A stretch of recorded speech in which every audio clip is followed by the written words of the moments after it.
बांग्लादेश में इलेक्शंस की हवा चल रही है।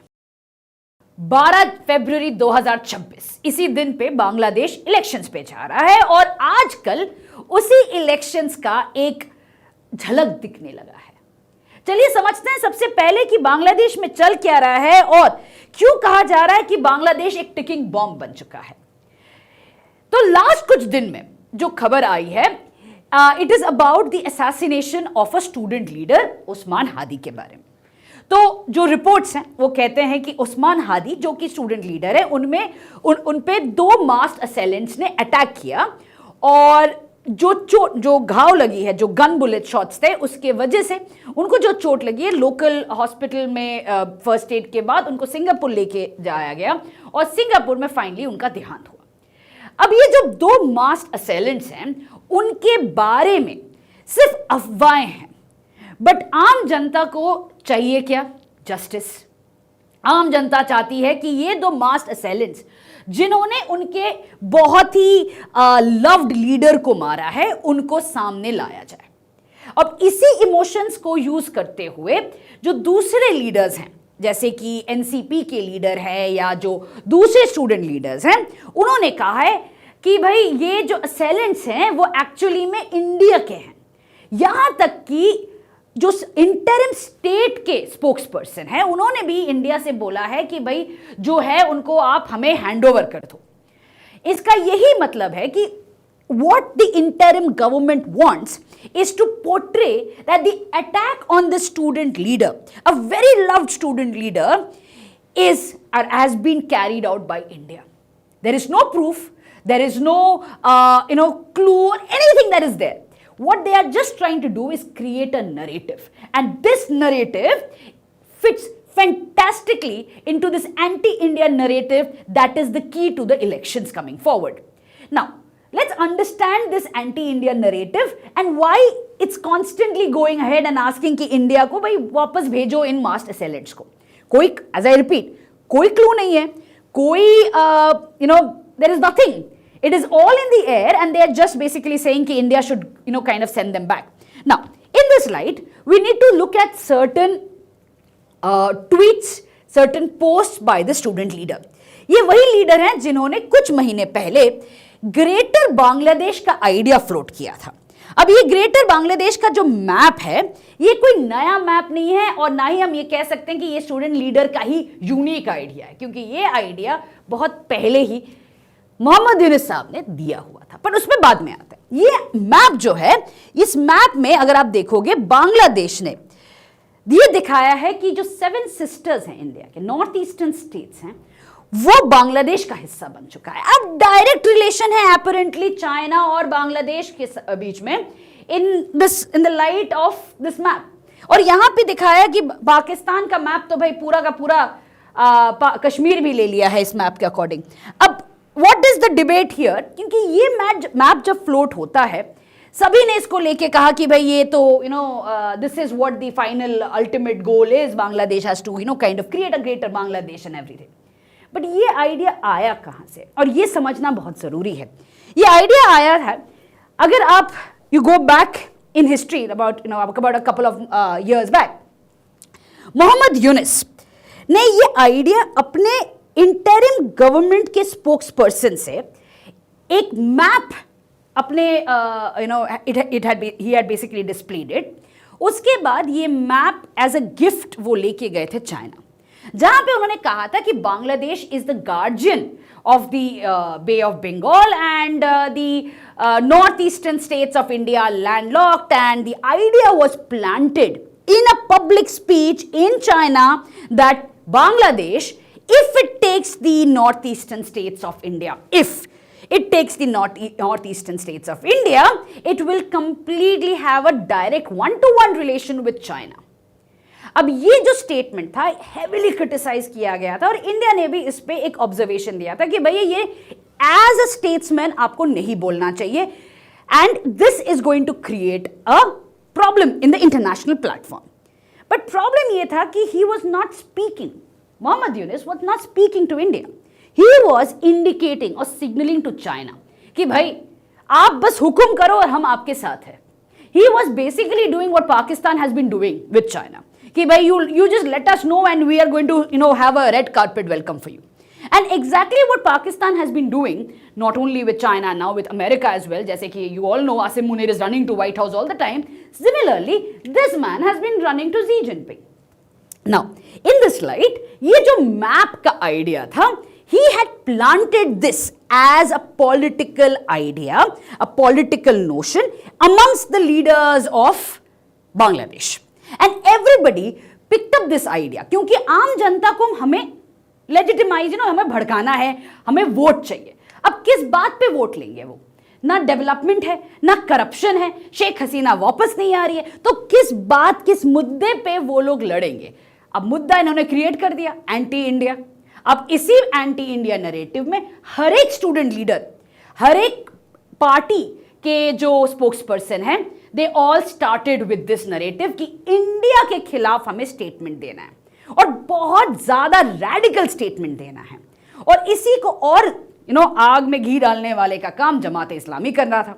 अब इसी चीज पे जो आम जनता है वो धीरे धीरे बहुत ज्यादा एंटी इंडिया चला गया. Now you have to also remember कि 2 साल पहले तक things were really good between India and Bangladesh. Bangladesh में there was economic growth. We had issues. ऐसा नहीं है कि India Bangladesh did not have issues, but those issues were being resolved by dialogue. The issues of Teesta, it was a concern, but उसके अलावा we had invited Bangladesh for G20. We had invited Bangladesh to the Global Biofuel Alliance. We have talking to Bangladesh in multiple areas of cooperation, and Bangladesh and India were, we were together in the Rohingya crisis and in multiple other things. बहुत सारे sectors of cooperation था और हर एक relation में जैसे conflict भी होता है वैसे कॉन्फ्लिक्ट्स भी थे. But there was amongst the people there was no such strong anti-India narrative. Now, this anti-India narrative was slowly built up. और इसके लिए कहानी बड़ी जरूरत होती है. अब वो कहानी क्या है कि इंडिया इंटरफेयर कर रहा है, देखो इंडिया ने ये किया, देखो इंडिया ने शेख हसीना को प्रोटेक्शन दिया है. एंड इसी वजह से ये भी अभी कहा जा रहा है कि वो जो मास असेलेंट्स थे जिन्होंने स्टूडेंट लीडर को मारा है वो भी इंडियन है.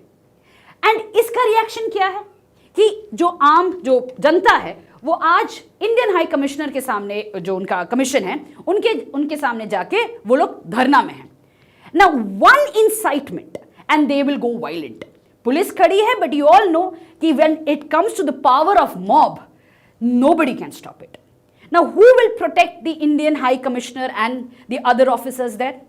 In other words, India is now or has to now look into options कि भाई क्या किया जा सकता है.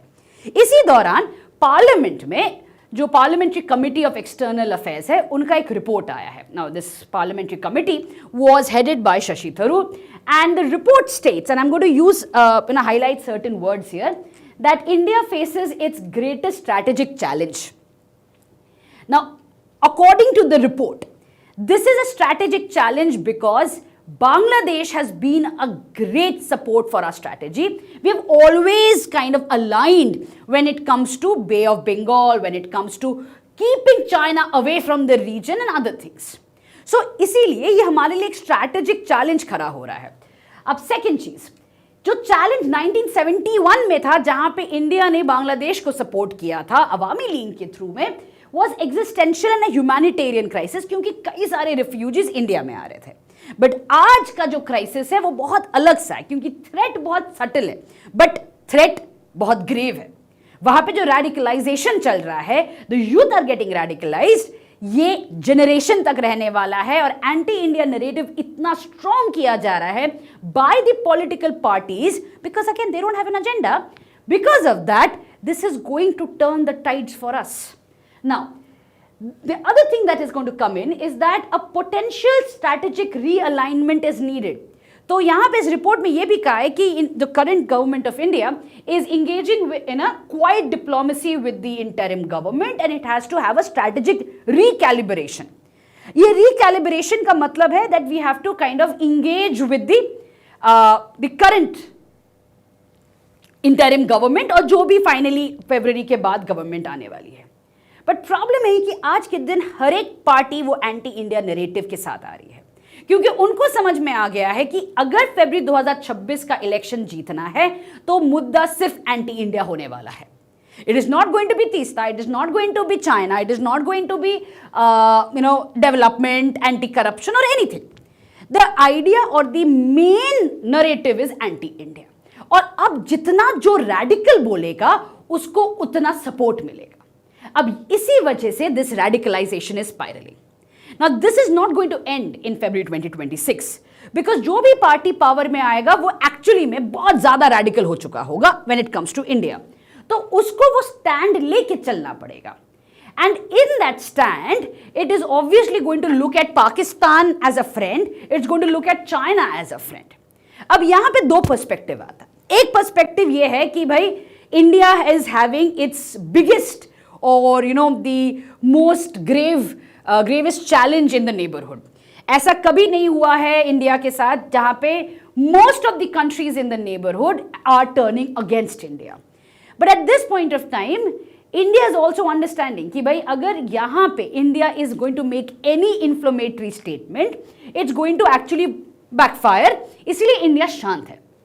यहाँ पे ये भी चीज़ बहुत ध्यान रखना है क्योंकि हमारा जो neighborhood first policy है, it is basically kind of the cornerstone is humanitarian approach. The cornerstone is कि भाई चाहे गवर्नमेंट टू गवर्नमेंट रिलेशंस में प्रॉब्लम हो, चाहे बिजनेस टू बिजनेस रिलेशन में प्रॉब्लम हो, पीपल टू पीपल रिलेशन हमेशा चलना चाहिए.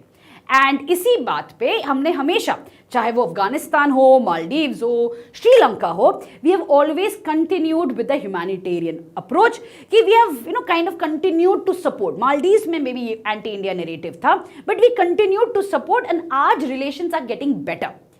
But when it comes to Bangladesh, this anti-Indian narrative is something that is every party is doing. There is no other alternative narrative that's there in Bangladesh. And because of which we are, we don't have a partner, anybody who's going to kind of challenge the narrative. In this light, it is high time that India does. I know that the recommendation in the parliamentary committee report says that India should have a recalibration, kind of have a better engagement, all of that. But there is another way, and this is what my way forward would be. So we have seen that in the last couple of years, Donald Trump ने हमें एक नया international relations दिखाया है जहां पे ये soft power के जगह पे थ्रेट का यूज किया गया है. चाहे वो टैरिफ की थ्रेट हो या वो डिपोटेशन का थ्रेट हो, बट थ्रेट से countries have come into that semblance of order. And Donald Trump has done all of this in the name of national interest or make America great again. Now, many have criticized and many keep calling him, that he is really, really pushing the world towards a war. But he has shown that unless you show hard power, other countries don't respect you. And it is high time that India also starts following it. When it comes to showing power, India has always taken a very diplomatic stance. Whether it is Maldives and Sri Lanka, we have always been like, इस वक्त आने पे हम जवाब देंगे. And we have always taken that, that stance. But problem ये है कि धीरे धीरे हर एक country in the neighborhood has been challenging our goodwill. It's high time that we also understand that there are means and mechanisms to create that power. बस एक threat, चाहे वो ट्रेड, चाहे वो डिपोटेशन, चाहे वो इलीगल इमिग्रेशन या कोई भी ऐसा मैटर हो जहां पे हम पहले कोऑपरेट कर रहे थे बट इनफ इज इनफ बोलने का टाइम आ चुका है. And this can be very subtly done because we have an external affairs minister who can say some hard truths very diplomatically. And this is the time that we should signal to Bangladesh that this is not about the coming election, this is about the future of India-Bangladesh. Today, if you jeopardize it, it's going to be very difficult to rebuild it because circumstances will change. Because of this, it's high time India gives a good response rather than quiet diplomacy. जैसे कहा जाता है ये नया भारत है. With this, I'll end today's session. Thank you.